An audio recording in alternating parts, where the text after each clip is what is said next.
TI safety standards. Being a safety guy, this is one of my favorite ones. Ben Dow, what do you have to add on this?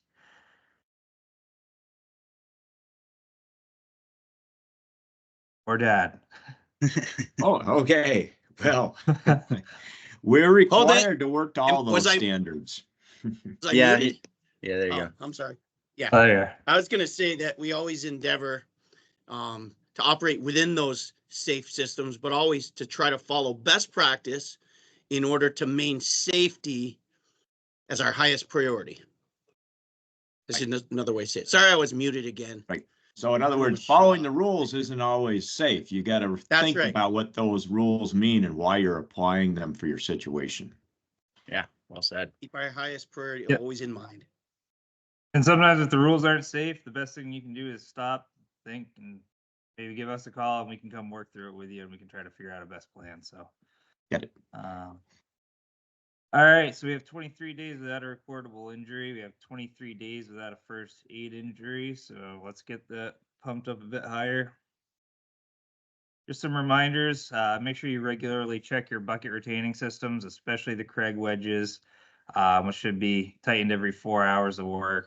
So at your lunch break, you should be tightening those wedge bolt systems and making sure that everything's good to go. Give it a good thorough inspection at the start and end of the day as well. Make sure your trailers don't have any unsafe equipment in them, extension cords that don't have ground plugs, different things like that. Pull it out, get it replaced if you need to. And we've coordinated with Pike. It's free to use their scale over there. So just go in. They won't give you a slip, but just write down your weight. Make sure that you're all legal. DMV is going to be hammering down on that in the next couple of weeks. So we want to get out in front of that. So if you have any questions about your trailer weights, just reach out to Matt or myself and we'll get you all figured out. Today we're just going to talk about the Eclipse Safety Plan. We've emailed it out, but we just want to make sure that we explain it to everybody so everybody's on board and knows what's going on. So our expected hazards for the Eclipse is looking at the Eclipse can cause permanent eye injuries, including blindness. Traffic is expected to be at an all-time high for the region, and they're now saying up to 200,000 visitors are expected in northern Vermont. So it's going to be a big traffic event. The only thing similar to that they can think of is the Fish concert 20 years ago, which caused days of gridlock, and I don't really remember it too awful well, but it was a real problem for the state, and we don't really have many more lanes in the state. If anything, we probably have fewer lanes at this point than we did back then. So just be mindful you don't want to be out on the road. There are a lot of festivals surrounding the event, and there's expected to be heavy drug and alcohol use at some of these festivals. So you're going to have a whole bunch of people leaving these events, some of them being under the influence all at the same time. So we really don't want to be on the road. And driving conditions will be night light. And onlookers are expected that they're just going to park on the side of the road if they have to do it to see the eclipse. And if they can't find a parking spot, people could just end up parking in the road or driving erratically. So we just want to be off the road. That's going to be, I think, the biggest hazard of this event is just the traffic and the people. So it's pretty easy to just say, don't look at the sky, but to say, don't be on the road when you're a construction company is obviously a challenge. So that being said, we will be closed on Monday, April 8th for the Eclipse. Every ECI employee is receiving 8 hours of ATO added onto their balance. So that way, if you don't work, you're covered for the day. And if you need to work, then you're going to get 8 hours of ATO still. So if you do use ATO on Monday, just put it like you would for a normal day off. Not a holiday or anything like that. It's just a normal day off. So our plan is every vehicle, gas can, piece of equipment we want fueled up today. This is big, especially gasoline is expected to be in short supply due to the increased traffic and vehicles in the state over the weekend. We want to treat it like a holiday weekend to secure all our job sites really tight, make sure that we're backing up equipment to our trailers and making sure that everything's locked up and nobody's going to be getting into it. Job sites outside of the path of totality may remain operational. So we're talking the ones outside of the greater northern Vermont area, which there's only a couple that I can think of. And we won't have any heavy trucks on the roadway April 8th. So Scott Burns is tracking on this. The pits won't be open. Trucks won't be on the road. So there's really not a whole lot you will be able to get done on job sites. And to add to that, no wide loads are allowed by the state that day either. We don't want any ECI vehicles on the road after 12 p.m. in the path of totality. So we really want you guys just to be home. We don't want our vehicles out on the road, or you guys out on the road, even in your personal vehicles. It's not going to be safe. So just be smart with what you do. And we just want everybody to be, safe. So whether they're on their own time or our time. So, and all emergency work just needs to be coordinated with either Matt or myself, and we'll make sure that we're doing it in the best, safest way possible for Monday. So safety plan is don't look at the sun during the eclipse. Shouldn't look at the sun ever. Not a good idea. Have a plan in place for all workers to get home in a timely fashion. So if you are working for a couple hours in the morning, let's say, make sure that you have a plan for your workers to get home before the traffic really gets bad. If you are working outside the path of totality, you need to wear class 2 or 3 vests from 1 p.m. on. It's supposed to be nightlight conditions, so even if you're not near a roadway, that way you have reflective on. People can see if it's a little bit darker than it normally would be. Wide loads, like I said, are prohibited by the state. Make sure your headlights are on. I know some vehicles can be a little funky, so just make sure that your headlights are on manual setting or whatever you have to do. Don't wear self-supplied viewing glasses while driving. This is one of the concerns with other vehicles driving erratically, is that people may be wearing the glasses while driving. So we don't want to be the ones doing that. Just make sure you have some extra food and water, because you could get stuck in traffic for a long time. And if you are working, make sure you include in your JHAs this event and just the safety procedures that we just talked about. And for those enjoying from home, which I believe is going to be most of everybody here, make sure you fill up your personal vehicles too, because like I mentioned before, there's going to be an expected run on fuel, especially gasoline. Make sure you have plenty of food and water. Be mindful of traffic. Like I said, even if you're on your own time, we don't want anybody getting stuck in traffic for days, or getting in an accident or something like that. Make sure you research the safe viewing techniques and devices to watch the eclipse, and follow those best practices for yourself, your children, your pets. It's best, I think, just to keep pets indoors, even though I guess they don't usually look at the sky, but if in the case that they do, then you don't want them to go blind. I'm sure Ben can add to that pets have been known to look at them from time to time. So yeah, they always look at the moon, but a lot of the vets say that they don't look at the sun. But when something's going on, it could cause damage. Yeah, so best just keep them inside, and they might get spooked too and run or something. So and enjoy the show. So that's it for me. I'm gonna stop sharing. All right. Plus, we're gonna have a greater a different effect of gravity on ourselves. So you know what all happens when we have the full moon. Start howling. All the crazies come out. Hey, I'm gonna take over the screen. Okay. There you go. Can you see my screen? We got it, Ken. Yep. Okay, good. Scroll down here. Okay. Oops. All right. So for announcements, as Tom said, we'll be effectively closed for Monday the 8th for the solar eclipse, and all employees will be providing 8 additional hours of ATO. So I see maybe some exceptions to being closed. We really don't know what might happen as far as being called for any kind of emergency, like water main breaks are an obvious one, but there could also be something I'm not thinking of related to, to problems due to traffic and bridges and highways and that sort of stuff, but we'll see. Also, we have an out-of-town job outside of the the Eclipse, or at least outside the totality, in Exeter, New Hampshire. So probably everybody in Exeter will be up here, so there'll be no problem working down there. But they'll also be receiving those 8 hours, even though they're working. So our safety department will be out of town much of next week. Please plan accordingly. Both Matt and Tom will be available by phone. I don't know if there's any other special considerations there, Matt and Tom? Yeah, just, try to pre-plan, any locating needs. We can try to get to it on Tuesday, before we head out on Wednesday. But confined space has all been coordinated at Global Foundries, but again, just try to really plan ahead for next week. But again, any emergency response stuff, we will be available by phone. But just on-site service will be a little handcuffed. Okay. Yeah, Ethan Bartlett will be our confined space guy while we're out of town. So Perfect. All right. So next announcement is the 2024 healthcare premium holiday. Due to less than expected 2023 healthcare losses, just like in the past few years, ECI is getting a rebate credit, which will be applied towards our premiums.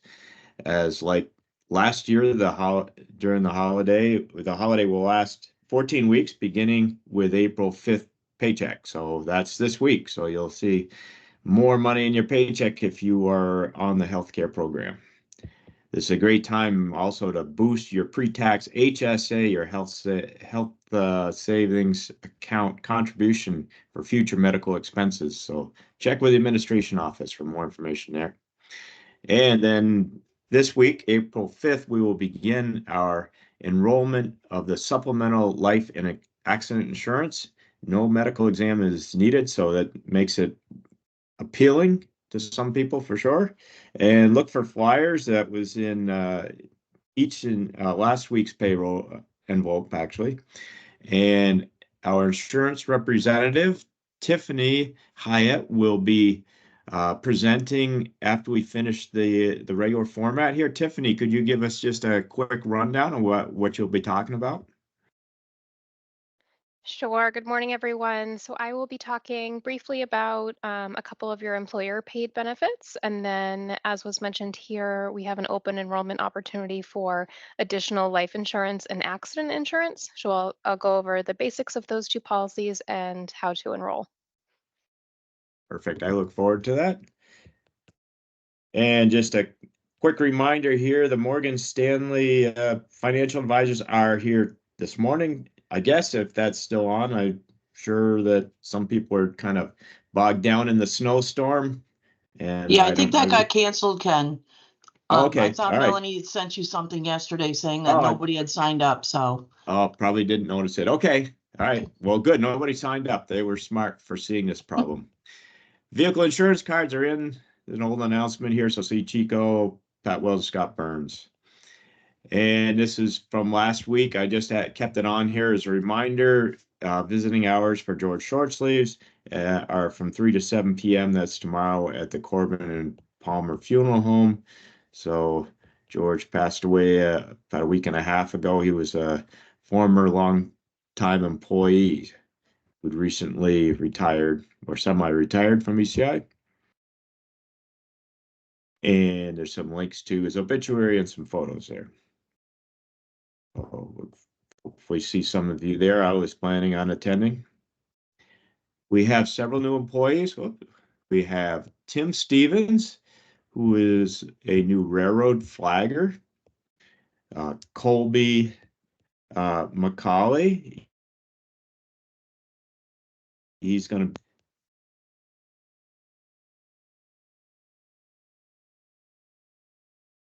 Did we just lose Ken?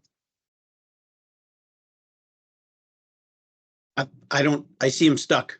Yeah, Matt? he froze. Rose. You want to grab the screen again in case we don't get him back, Matt? Yeah, I'm working on it right now.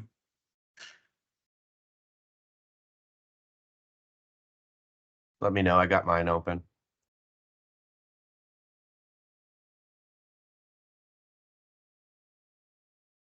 You guys see my screen here? Yep. If we get Ken back, yeah, Colby McAldy, bridge worker, Caden Reality Paving. We got Isaac Cooper also joining the bridge team. What was that, Jim? Relier. Relier. Yeah, Relier. thank you. Thank you. Relier. And then Isaac Cooper also. Did. Hey, how far along did I get before I got cut off? We're still just finishing up the new employees, Ken. So if Oh, you okay, wanna- good. All right. Do you want to Well- take back the screen, or do you want me to just Well, scroll? Matt, Saganowicz, you're going to present, right? Yeah, I'll take the screen real Okay, quick go here. ahead. Try to make this flawless. Okay, everybody sees Tim Stevens here. Let me get down. Can everybody see 99 Engineers Drive renovations? Yes. Awesome. So ECI recently started leasing the old Corpy truck building right directly across the street from us. 99 Engineers Drive. The property is owned by Pigeon Farm Properties and contains very big shop space and office spaces. The northeast corner, the back corner of the building is still leased by Obi White. He does truck repairs. So over the last month or so, ECI has been renovating and fitting up the building and in interior renovations, including new sheetrock, ceiling, bathroom fixtures, lighting fixtures, flooring, and fresh paint. The shop floor on the south bay was replaced with a new slab containing rail tracks poured in concrete for maintenance of our rail equipment. There was a back cold storage area with all these old handmade shelves. We took all that out and cleaned out the cold storage shed and replaced the dirt floor with a concrete floor to make it more useful for whatever we decide to put in there. We did install a new fiber optic line from 98 Engineers Drive to 99 to keep our network for network service over there. Keep it all flawless, one network, so you're not hopping from network to network. The shop has already been put into use for service and preparing equipment for the upcoming season. The office space will be occupied by engineering staff. This is a full, like on most ECI jobs, we collaborate with all of our divisions and everybody works as a team. And it happened here as well. This is the building directly across the street from us, 99. This is a layout. We had a few of these. Ken Allard put these together for us. This is the one we picked. So this is that shop that's still being leased in the back. This is the big service bay. This little is actually upstairs. We didn't do anything with the conference room yet upstairs, but it's future renovation. So the office, when we came in, had this big open area. This was one office and it was open in the front. And then there was a separate office in the back with, of course, a kitchen and a couple bathrooms. We chose this one because we kind of like the open floor plan and then a few closed offices. So yeah, you can see right here where the level is and Tanner's standing that this was all open before. So we had to frame in a new wall there. And Willie is framing the partition wall that divides the two offices into two.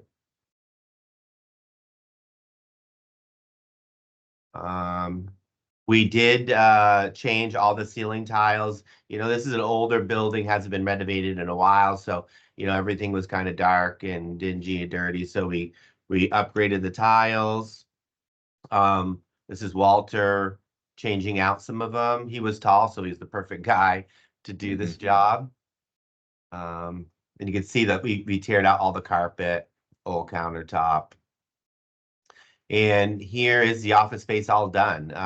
All new ceiling tiles, Delta Electric put in all LED lighting to make it much brighter. We have new flooring, carpet, and baseboard And of course, we repainted everything. This is one of the bathrooms that got renovated. You know, all the fixtures were way outdated. So we went right through. We work with Chuck's Plumbing and Heating to, you know, upgrade some of the back wall plumbing stuff, new fixtures, and then, you know, vanities and sinks and stuff. And you can see we carried the new flooring right into here with the base. This is out in the shop. This is Peter. He's quite the painter. He's spraying. We sprayed all the walls again. It's an old shop. Hasn't been renovated in a while. So this really brightened it up out there. And then Delta Electric hung all new LED lights out there as well. So the space is just, it's really great to work in. So this is Zach out here. We decided to put a service track panel within that southern bay to put like our track equipment on there so it's easy accessible. So it started with a full depth construction.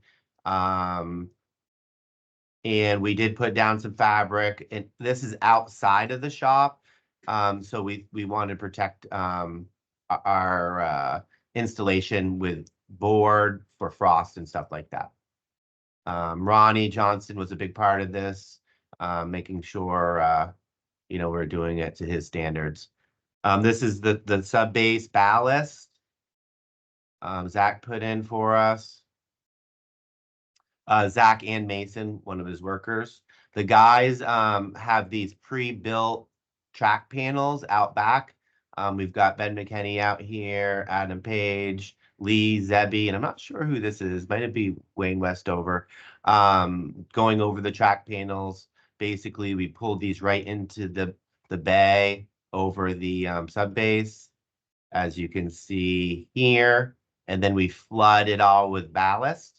And we use our tamper to tamp in the ballast to get it nice and tight. Lee here is eyeballing the track, and Adam is kind of moving it over to get it nice, perfectly straight. What? Oh, geez. How'd this picture get in here? Look at Todd sitting here on his phone, feet deep in concrete. He must have been calling Ron for advice. Great picture of Todd. I don't know who that is in the background. There was rebar and everything. Marty's here helping, it looks like. I don't know if he's dancing, doing a concrete dance before the pour, or showing us some new moves. I don't know what he's doing there, or scared of the concrete coming at him. Maybe he's afraid. I'll have to ask him about this one. But you Doesn't can want to see get dirty. Yeah. Yeah, those boots do look pretty clean. But you can see what all goes into this after the tracks are set, all the rebar, holding you know, this form so that there is a groove for the rail to the equipment to be able to move freely over the rail. All these guys were great to work with and very talented. You can see the finished product here. That came out very nice. This is actually, I was looking at this picture. I kind of put it in here for the floor. We did do a, because we plan to do some painting in here on and off. We did develop a paint booth, a way to drop down an area to contain the paint. And so Gene could get over there and paint some stuff. So those guys are working on that, but really I just wanted to show the finished product here. Came out great. So part of this is we wanted to get our fiber over there, keep our network as one. And to do that, we needed to get a conduit from 98 Engineers Drive to 99 Engineers Drive. And Tom, lawyer, came into my office, is like, Matt, let's directional drill it. And I was like, thank you so much. Let's do it. So this is Mike Levick. I believe this is the T10 drill. These are like hand loaded rods. And I think this thing can go, I think Carter mentioned like 300 feet. I think our drill or our destination was like 150. I could be wrong, somewhere in the hundreds. But here's Mike Levick putting the drill in the ground. And then Carter and Mike again. This is when we were pulling back. You can see the rod right there.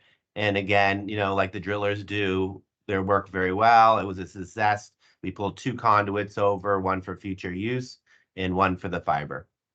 They did a great job.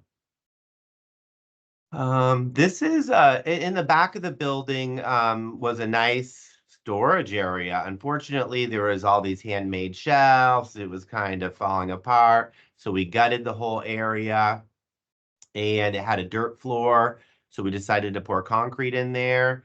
I believe, let's see, this is John, Dave Poss, and Josh Davies pouring this. Came out well. We had to get a long chute to get it in there, but it went well. And trying to think, Kevin Sedman hand finished the whole thing. It came out really well. And here we go. We've already got equipment in there being serviced. This is a newly acquired link belt crane. I believe it's a link belt 500. Correct me if I'm wrong, anybody. But it's amazing to go in there and see this big piece of equipment in there. And we were able to work on it and get it ready for the upcoming season. Randy Piper and crew have been servicing some of our excavators. This is a very large excavator that fit in there very nicely. The 345. And these guys have been, you know, getting this stuff in and out, changing fluids, all that stuff. So the space is already, you know, being used for what it was intended for. And here's Ron Wallen working on our TAMP, doing some maintenance. So as soon as we get one thing out, we bring another thing in to get it worked on. And this is a kind of a cool picture. This is Barrett's rollback deck. And we are able to take the tamper right off of the service rails or maintenance rails, I guess we would call it, right onto the deck. And this is really what we were looking for in the past. You know, it would be on just a regular concrete floor or dirt or something like that. This is much better for the machine and easier to, you know, do the maintenance and get it on the appropriate trailer. And I think they're bringing it to St. Albans to do a turnout. There was a lot of collaboration with this, a lot of people, everybody did a really good job and it came out really well. Very cool. You want me to switch it back over or go ahead, Ken? You can scroll it down, but this is the start of the renovation of the main shop back in 2006. We had just recently acquired the property of 4540, which is our administrative office up front, and this warehouse space out back, which we converted to a shop space, our main shop. And you can see that there was some, you know, a little bit of a berm and some landscaping between the two shops at what's now the two shops, and a pole right in the middle there. So all that's been kind of upgraded to a whole new thing, and it's just cool how we evolve and expand out and make great use of our little complex here. Yeah, I had to look twice at this picture. I'm like, oh wow, this is amazing. What a difference it is now. How much has changed. That's the fuel. That's where all our fuel pumps were, right up there on the right. Those are our fuel pumps and fuel tanks. Up there in the corner. Yeah. And then Now our we have escape, tonics. the escape route up by the classic kitchen building up there. That was how we escaped after we got fuel. I was gonna say two things quick. That shop that you guys just talked about, we occupied in the early 90s, and that was Larry's shop for a while. And it was the home of ECI Telecommunications. We had Niles Anderson was over there for a long time. And it's kind of cool that we're back in that building. The other thing I had was that Caden Relier is spelled with an E. So just in case he's watching, we got your name incorrect with an Apologize for A, that. but it's an E. I Yeah. kind of thought I needed to check that, but there's a Yep. lot of things that I need to check on this on a Yeah. Thursday night, and I apologize for that. Yeah. So sorry, Caden. I just wanted to make sure we got it right for you. Thanks. That's all I had. All right. So we'll turn it over to Tiffany. I will note that we have, like we always have, we have a recording of the safety meeting. So, and Matt sends that out a few hours later in the morning. We'll have two recordings. We'll have the safety meeting, and then we'll have the recording of Tiffany's presentation. And the idea being that you can bring that second half, the Tiffany Hyatt presentation, home to show your partner, your wife, your spouse, your your family, so they can discuss if necessary. And then we'll also include it as a link on next week's email, so you can also retrieve it from there. So I think we're ready. Does Tiffany have control of the screen, or how's that?